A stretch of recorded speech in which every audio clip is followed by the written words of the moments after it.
ชาวอนาคตใหม่จังหวัดนนทบุรีอย่างจริงจังขอบคุณสำหรับทุกคะแนนเสียงขอบคุณสำหรับทุกการสนับสนุนในวันที่ 24 มีนาคมที่ผ่านมาที่ทำให้พรรคอนาคตใหม่เดินมาได้ไกลถึงขนาดนี้ในเวลาเพียงแค่ 15 เดือนทุกท่านครับเร็วมากนะครับ 15 เดือนที่ผ่านมาถ้าเป็นการเดินทางก็ต้องถือว่าเป็นการเดินทางที่สั้นมากเรายังจำกันได้นะวันที่เราตั้งพรรคแรกๆเรายังคิดว่าจะมีคนสนใจหรือเปล่าอุดมการณ์ที่ก้าวหน้านโยบายที่ก้าวหน้าจะมีคนซื้อหรือเปล่าไม่มีใครคิดว่าการปฏิรูปกองทัพจะเป็นนโยบายที่ขายได้ไม่มีใครคิดว่ารัฐสวัสดิการจะเป็นนโยบายที่ขายได้ไม่มีใครคิดว่าการล้มทุนผูกขาดยกเลิกการผูกขาดในประเทศไทยเป็นนโยบายที่ขายได้แต่เราก็พิสูจน์มาแล้วว่าเราเอานโยบายที่ก้าวหน้ามาตั้งแล้วอธิบายให้พี่น้องประชาชนเห็นว่าทำไมประเทศไทยจะต้องการนโยบายที่ก้าวหน้าแบบนี้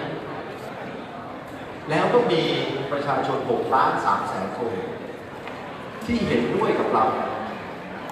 ทุกท่านครับขอบคุณอีกครั้งในฐานะหัวหน้าพรรคอนาคตใหม่ขอบคุณอีกครั้งที่ทุกคนเป็นส่วนหนึ่งของการเดินทางของพรรคอนาคตใหม่ใน15 เดือนที่ผ่านมาทุกท่านครับมีคนหลายคนถามผมว่าอ้าวแล้วยังไงต่อหลังจากนี้พวกเราจะทำอะไรผมอยากเรียนทุกท่านง่ายๆเร็วๆ2 เรื่องแน่นอนที่สุดงานในสภาผู้แทนราษฎรเราจะทำอย่างสร้างสรรค์ที่สุดเราจะทำงานตรวจสอบผู้ที่ใช้อำนาจในฐานะฝ่ายค้านได้ดีที่สุดเราจะผลักดันกฎหมายที่เราเคยใช้เป็นนโยบายหาเสียงของเราเข้าสู่สภาให้ได้เยอะที่สุดเราจะปกป้องผลประโยชน์ของพี่น้องประชาชนด้วยการส่งสมาชิกสภาผู้แทนราษฎรของเราเข้าไปนั่งทำงานในคณะกรรมาธิการต่างๆให้ดีที่สุดนั่นเป็นสิ่งที่พวกเราจะทำและหนึ่งอย่างที่ให้สัญญากันได้ตั้งแต่วันนี้เลยทุกท่านครับวันนี้เรามีสส81 คนถึงจะไม่ได้เป็นฝ่ายรัฐบาลแต่ก็ยังเป็นสสมีสถานะเป็นสสมีอำนาจอยู่ผมให้สัญญากันได้ถ้ามีสมาชิกสภาผู้แทนราษฎรของพรรคอนาคตใหม่คนไหนใช้อำนาจที่ได้มาจากประชาชนนั้นเข้าไปทำงานเพื่อหาประโยชน์ใส่ตัวเองเข้าไปทำงานเพื่อเอาภาษีของประชาชนมาเป็นของตัวเองไล่ออกจากสมาชิกพรรคทันที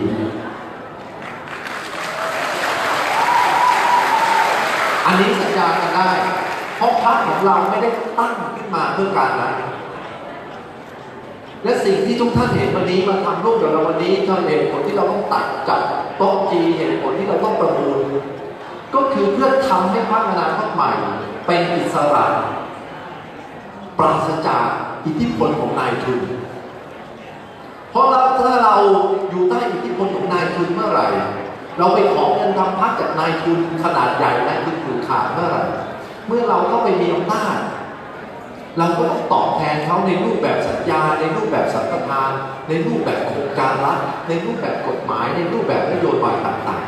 ๆซึ่งเพื่อประโยชน์ให้กับกลุ่มทุนดังนั้นจะทำงานการเมืองที่ดีต้องเริ่มจากการสร้างพรรคว่าเงินในการทำพรรคต้องมาจากสมาชิกต้องมาจากผู้ที่สนับสนุนพรรคดังนั้นเจ้านายของเราคือสมาชิกพรรคดังนั้นหน้าที่ของผมในฐานะผู้ที่บริหารพรรคก็คือเอาความฝันเอาสิ่งเจตจำนงของสมาชิกไปทำให้เป็นจริงให้ได้นั่นคือหน้าที่พรรคการเมืองที่รวมกันของกลุ่มคนที่มีอุดมการณ์มีความฝันมีแนวคิดแบบเดียวกันสมาชิกจ่ายค่าสมาชิกมีส่วนร่วมกับพรรคเลือกหัวหน้าของพวกเขาขึ้นมาจัดตั้งทีมทำงานขึ้นมาเพื่อไปทำความฝันของสมาชิกให้เป็นจริงนี่คือพรรคการเมืองอยากเห็นที่เราอยากเห็นมาลองทำกันดูครับมาลองสร้างพรรคแบบนี้ด้วยกันดูว่าพรรคการเมืองที่เป็นอิสระจากนายทุนพรรคการเมืองที่ปราศจากอิทธิพลจากนายทุนไป เป็นไปได้จริงในสังคมไทยพรรคการเมืองที่ยืนจัดตั้งมั่นด้วยอุดมการณ์ที่จะทำเพื่อประโยชน์ของคนส่วนใหญ่เป็นไปได้จริงในสังคมไทยมาลองทำกันดูนะครับผมเชิญทุกท่านดังนั้นท่านใดที่อยู่ที่นี่มีท่านใดยังไม่ได้เป็นสมาชิกพรรคบ้างไหมครับช่วยยกมือให้ผมดูนิดนึงมีไหมครับช่วยพวกเรานิดนึงครับค่าสมาชิกปีละ200 บาทไม่แพงครับจ้างสสของพวกเราไปตรวจสอบการทำงานของรัฐบาลในสภาจ้างปิยบุตรไปทวงคืนประชาธิปไตยจ้างคุณภาธิกาไปซักฟอกรัฐบาลจ้างพวกเราไปเอาประชาธิปไตยกลับคืนมาปีละ200 บาทไม่น่าจะแพงนะครับดังนั้นสิ่งที่เราเดินทางไปข้างหน้าทุกท่านครับในการสร้างพรรคเราต้องการฐานสมาชิกที่กว้างกว่านี้เราต้องการเผยแพร่แนวคิดอุดมการณ์และนโยบายของพรรคไปถึงคนส่วนใหญ่ให้ได้มากกว่านี้และเราต้องการทำให้ฐานที่มาของเงินทุนในการใช้จ่ายในการทำพรรคมาจากสมาชิกพรรคมาจากฐานที่ใหญ่ที่สุดถ้าเราต้องการ100 ล้านบาทเราต้องการ100 บาทจากล้านคนมากกว่าการได้เงิน100 ล้านบาทจากคนคนเดียวนั่นคือสิ่งที่เราต้องการนั่นคือเหตุผลที่เราจัดโต๊ะจีนในวันนี้แล้วท่านหันไปมองดูโต๊ะข้างๆครับเป็นคนธรรมดาเหมือนอย่างเราท่านจัดโต๊ะจีนพรรคอนาคตใหม่ครั้งหนึ่งหากลบค่าใช้จ่ายแล้วอาจจะเหลือ600,000 บ้าง700,000 บ้างอาจจะได้มาสัก4-5 แสนท่านมองดูนะครับไม่เหมือนกับพรรคการเมืองบางพรรค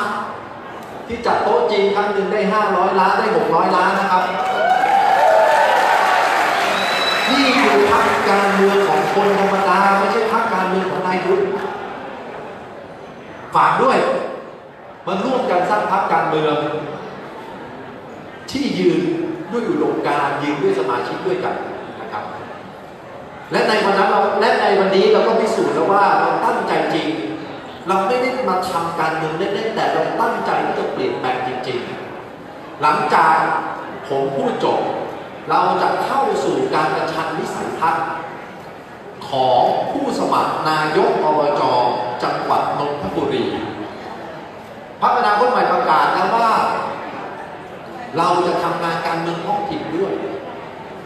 การเมืองท้องถิ่นมีความสำคัญมากในหลายประเทศที่ก้าวหน้าทั้งหมดท้องถิ่นมีอำนาจในการจัดสรรทรัพยากรของตัวเองดินน้ำลมฟ้าป่าจัดการด้วยท้องถิ่นไม่ใช่รัฐบาลส่วนกลางทุกท่านครับจังหวัดนนทบุรีที่พวกเราอยู่ตอนนี้งบประมาณขององค์กรบริหารส่วนจังหวัดปีละ 2,000 ล้านท่านลองนึกดูว่า 2,000 ล้านสามารถมาสร้างสรรค์นนทบุรีได้เยอะกว่านี้อีกเท่าไหร่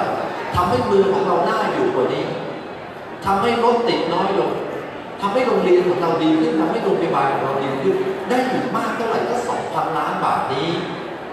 ถูกใช้ไปเพื่อประชาชนไม่ถูกทุจริตไม่ถูกคอร์รัปชันไม่ถูกโกงกินทุกท่านครับและนี่คือเหตุผลที่เราอยากจะทำงานการเมืองท้องถิ่นเพื่อเปลี่ยนแปลงการเมืองที่ใกล้ชิดกับประชาชนที่สุดทุกท่านเลือกสสเข้าไปเลือกผมเลือกพรรณิกาเข้าไปเนี่ยนะครับเข้าไปไม่ได้เป็นฝ่ายบริหารนะครับสสสมาชิกสภาผู้แทนราษฎรงานในสภาคือฝ่ายนิติบัญญัติพวกเราคือนักออกกฎหมายนั่นคือหน้าที่ของสภาผู้แทนราษฎร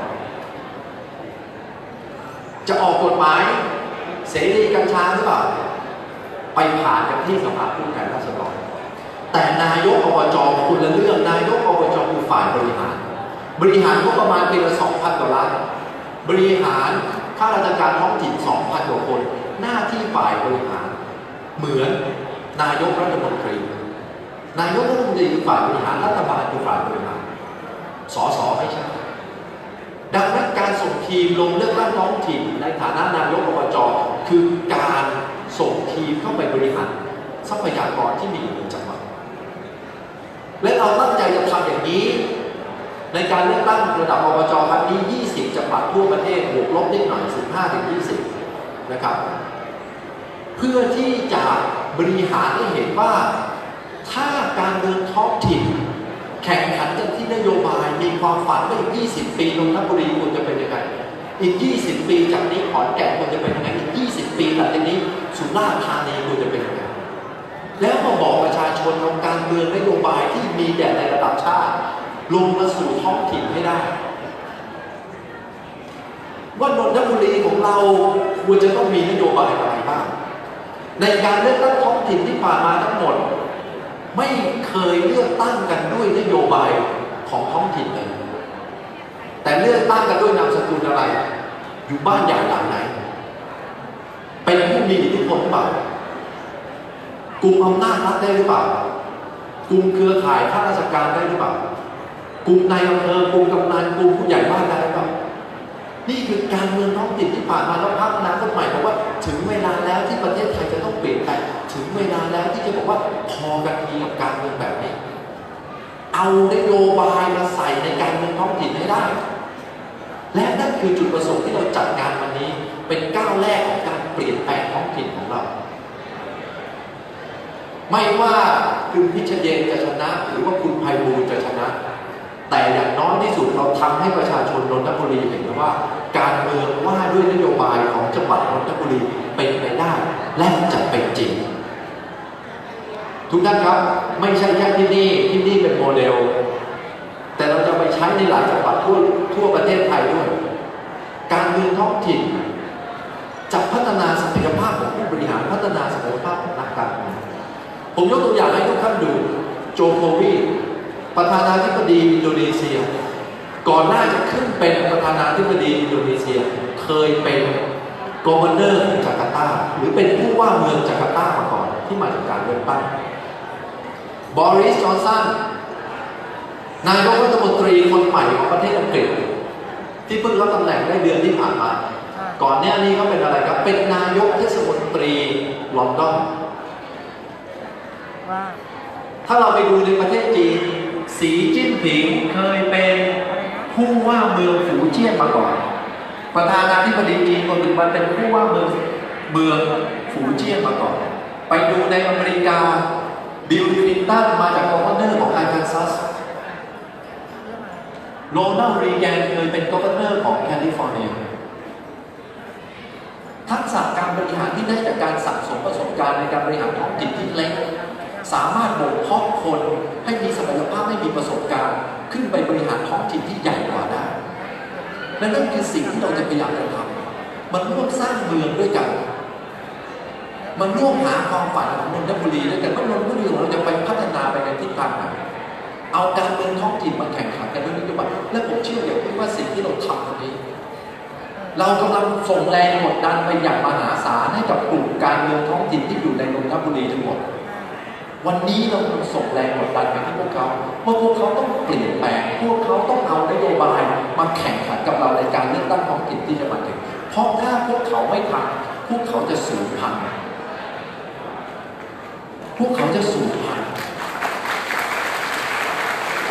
ทุกท่านครับและสิ่งที่สำคัญที่สุดคืออะไรเมื่อแข่งขันกันด้วยนโยบายเมื่อไหร่เมื่อการเลือกตั้งแข่งขันกันด้วยนโยบายเมื่อไหร่จะกลายเป็นพันธสัญญาที่ให้กับประชาชนจำได้ไหมครับเลือกตั้งใหญ่ที่ผ่านมาบางพรรคบอกว่าจะเพิ่มค่าแรงบางพรรคบอกว่าจะลดภาษีให้พอชนะแล้วเป็นรัฐบาลแล้วบอกว่านโยบายเป็นเพียงนโยบายที่ใช้ในการหาเสียงเป็นเพียงตัวอย่างทุกท่านครับประชาชนตัดสินเองได้ถ้าเราทำให้การเมืองเป็นเรื่องของนโยบายได้เมื่อไหร่เราจะยกระดับประชาธิปไตยและเมื่อพวกเขามีอำนาจและไม่ทำตามที่หาเสียงไว้ประชาชนจะได้เรียนรู้ประชาชนจะได้ให้คุณให้โทษกับพวกเขาได้ในการเลือกตั้งครั้งต่อไปและเมื่อเกิดคุณภาพของการเมืองท้องถิ่นที่ดีขึ้นคุณภาพของประชาธิปไตยทั่วประเทศก็จะดีขึ้นด้วยนั่นคือสิ่งที่พวกเราจะทำในวันนี้ดังนั้นทุกท่านครับวันนี้หลังจากที่เราจบการระดมทุนการประชันวิสัยทัศน์ผมอยากเชื้อเชิญให้ทุกท่านอย่ารีบกลับบ้านขออีกสัก2 ชั่วโมงนั่งฟังผู้สมัครนายกองค์กรบริหารส่วนจังหวัดของพรรคอนาคตใหม่2 คนประชันวิสัยทัศน์กันดูสิ แล้วมาช่วยกันให้คะแนนและนี่คือสิ่งที่เราภูมิใจเพราะครั้งนี้เราให้สมาชิกพรรคจังหวัดนนทบุรีมีส่วนร่วมในการตัดสินใจด้วยคะแนนของผู้สมัครที่จะได้รับ 70% มาจากคณะกรรมการบริหารพรรคอีก 30% จะมาจากสมาชิกพรรคนนทบุรีที่จะให้โหวตออนไลน์เราค่อยๆเปิดเราค่อยๆทดลองและให้สมาชิกมีส่วนร่วมท่านถามเราว่า200 บาทค่าสมาชิกต่อปีเอาไว้ทำอะไรเอาไว้มีส่วนร่วมครับเราเปิดโอกาสให้สมาชิกมีส่วนร่วมจริงๆพรรคของเราจะได้ยึดโยงกับสมาชิกพรรคจริงๆดังนั้นทุกท่านครับมาลองทำกันดูหลังจากนี้2 โมงตรงถึง 4 โมงครั้งแรกของประเทศไทยประชันวิสัยทัศน์ผู้สมัครนายกองค์การบริหารส่วนจังหวัดของพรรคการเมืองไม่เคยมีมาก่อนนั่นคือสิ่งที่เราต้องการทำนั่นคือสิ่งที่เราตั้งพรรคการเมืองขึ้นมาเพื่อการเปลี่ยนแปลงแล้วเราเชื่อว่าสิ่งที่เราทำทีละเล็กทีละน้อยที่นี่จะบ่มเพาะทับถมไปเรื่อยๆจนนำมาซึ่งประเทศไทยที่ดีกว่านี้จนนำมาซึ่งสังคมที่น่าอยู่กว่านี้จนนำมาซึ่งประเทศที่เป็นประชาธิปไตยขอบคุณทุกท่านอีกครั้งที่เข้าร่วมในงานระดมทุนตรงนี้เชื้อเชิญให้ทุกท่านเดินหน้าไปกับพวกเราการเปลี่ยนแปลงที่เราฝันไม่ได้มาด้วยการเลือกตั้งครั้งเดียวที่จบลงไปเป็นเพียงแค่บทที่1เท่านั้นเองแต่หนังสือยังไม่ได้ปิดจะมีอีกหลายบทที่ยังต้องเดินที่ยังจะต้องเขียนประวัติศาสตร์ไปด้วยกันขอบคุณทุกคนที่เลือกเดินทางที่เลือกสร้างประวัติศาสตร์ร่วมกับพวกเราชาวอนาคตใหม่สวัสดีครับขอบคุณทุกคนครับ